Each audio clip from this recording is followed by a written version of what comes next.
Chapter 8. The trick to not being bothered by stupid people is to always look like you know what you're doing. It probably also helps if you look like you could beat the shit out of anybody who crosses your path. Look, I know my strengths, and the main one happens to be punching things. After clearing a double bank airlock of sliding doors, I ignored an information desk, went straight to a bank of elevators, and pressed the down button. While waiting for the doors to open, a spindly, tweedy, twatty man in a coat with elbow patches stepped up alongside me. I glanced sideways, and he gave me a courteous nod. I squinted at him, then I growled. Nothing overt, just a subtle, guttural rumble that made my tweedy friend look around in confusion. When he realized the noise was coming from me, he took a half step back before reconsidering the use of the elevator. Doors slid open, and I stepped inside the elevator alone, riding it down to the morgue level. There are a lot of things people could say about me. I'm big. I punch like The Rock on steroids. If someone is dumb enough to punch back, I can take a beating better than that phone Nokia used to make. I cry like a fucking pansy during Pixar flicks, but I probably try to convince you that has more to do with super empathy than Pixar's inhuman ability to cut to the emotional core of any given story. I can also hold my fucking booze. If a normal person drank what I had just sucked down, they'd probably be dead, or at least passed out. If they were awake, their brains would work like Play-Doh through that plastic spaghetti press. And while I don't pretend to be the sharpest tool in the shed, I do end up with my own flavor of Play-Doh brains. Just without that spaghetti press thing. Yeah, I can hold my fucking booze. During the short ride down, I tried to work out the best way to get to the body coolers where Valdez was trapped. The elevator bell dinged, and I stumbled into a long hallway leading to the morgue. I tripped over myself, falling to the wall and sliding down a bit, crying out as I went. Okay, maybe it was a bit much. An attendant sitting at a small desk halfway down the hall looked over. She rose to her feet as I put on my best distressed face, pushing off the wall and stumbling for the desk. "Sir, are you okay?" the attendant asked as I approached her. She must have been in her late 20s, or early 30s. She wore a black sweater over pale green scrubs. Her eyes were wide with concern, and as my brain swam laps in that Olympic-sized pool of whiskey, I felt a distant tug of panic coming from her. Her hand hovered near the hospital phone, while her personal phone sat on the desk, some mobile game paused on the screen. I hacked and cleared my throat, leaning into the whiskey and playing the bereft human. "They told me. I can't fucking believe this is happening. You know, 1 minute you're alive and everything is fine, the next, fucking hell. Look, I was told my friend was here. The body? Fuck." She looked like she was going to need more convincing. "Sir, if I could just..." I slammed my hand on the desk. "They told me St. Charles was the place. They told me to come down here. Are you now telling me you don't know where the body is?" The attendant's jaw set. "Sir, I'm going to need you to calm down."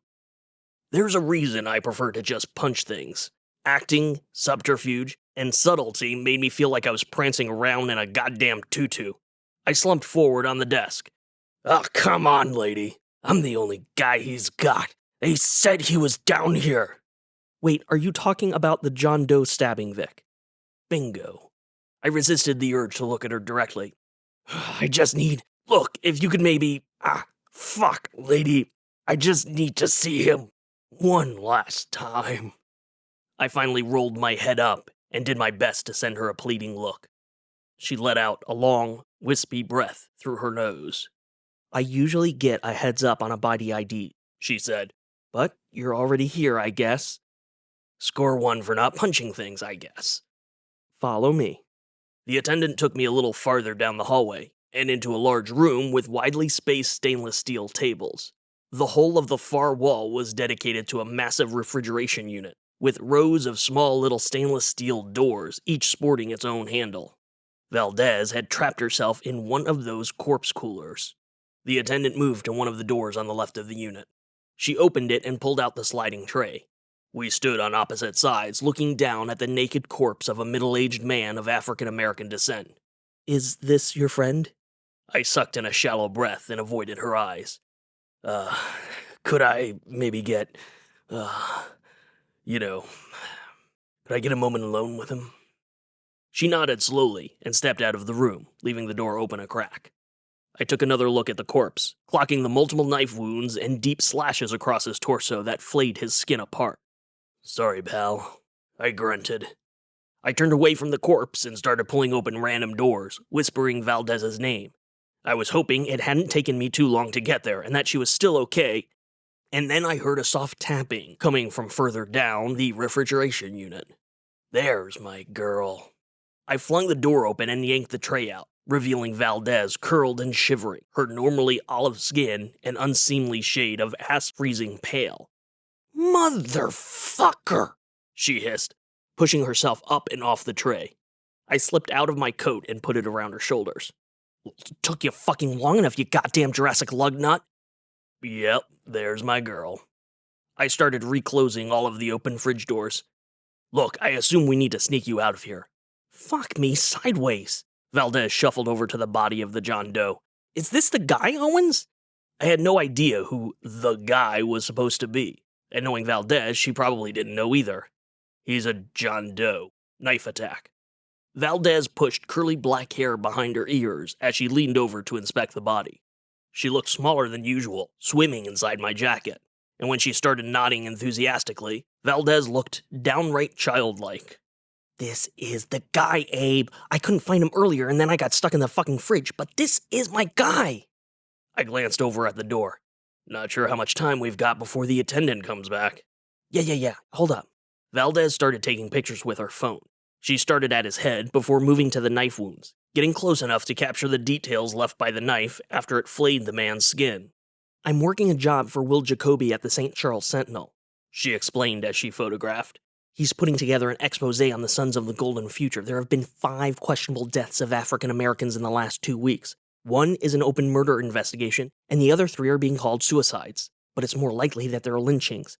Jacoby wants to see if they can't all be tied back to the Sons of the Golden Future, and this guy," Valdez gestured to the dead man in front of her, "could be the linchpin." Valdez glanced up, horror in her eyes. "Fuck," she grimaced. "I did not mean it like that." I held up a hand. "How about we get you out of here first, and then you can tell me all about your linchpins." And then something clicked. Shit sticks. She called them the Sons of the Golden Future, and my Play-Doh brains took forever to process everything that had been laid out right in fucking front of me. The John Doe stabbing Vic was probably the black someone Beckett fucking Miller had been talking about. The Sons of the Golden Future were the fucking Nazis. And then, add to all of that how the African-American proprietor of a local liquor store was nearly robbed and probably almost murdered. Valdez was investigating a Nazi murder conspiracy on behalf of the local newspaper. God fucking damn it. This gig with Beckett Miller might not be as simple as showing up and punching a Nazi after all. I felt that distant, muted tug on my chest before I heard the soft padding of shoes beyond the door. The attendant was on her way back. "Okay, we need to get out of here, and then we can compare notes," I growled, grabbing Valdez's arm and guiding her so she would be behind the door when it opened. "Compare notes? What the fuck does that mean?" I waved a hand to shush her and returned to my original spot next to the John Doe a second before the attendant swung the door open. She stepped over to the body and held up a clipboard to write on. "I realize this is a difficult time, sir," the attendant said, putting on her compassionate face in the same way I put on my bereft face. "But if you could provide me with some information about your friend." Behind the attendant, Valdez snuck around the door and into the hallway. In a glacially dumb realization, it dawned on me that she was still wearing my jacket. Great. Fucking genius, Owens.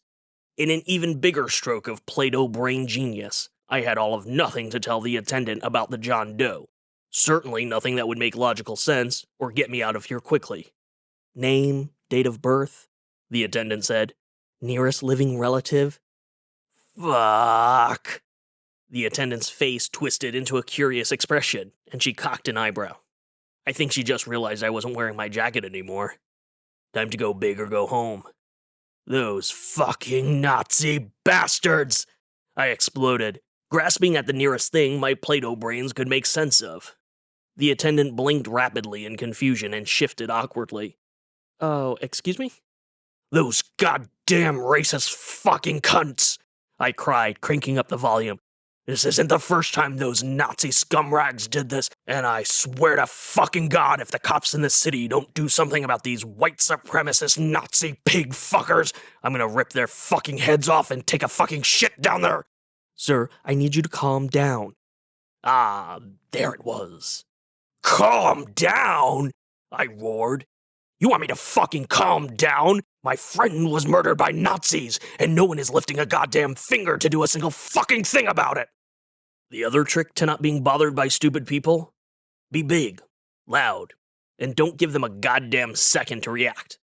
I stormed through the door and down the hallway to the elevators. Sir! My fist shot out sideways and slammed into the wall. I pulled my arm back and kept walking, leaving a chunky hole in the drywall. The attendant decided not to pursue any further questions. And look at that, I still got to punch something.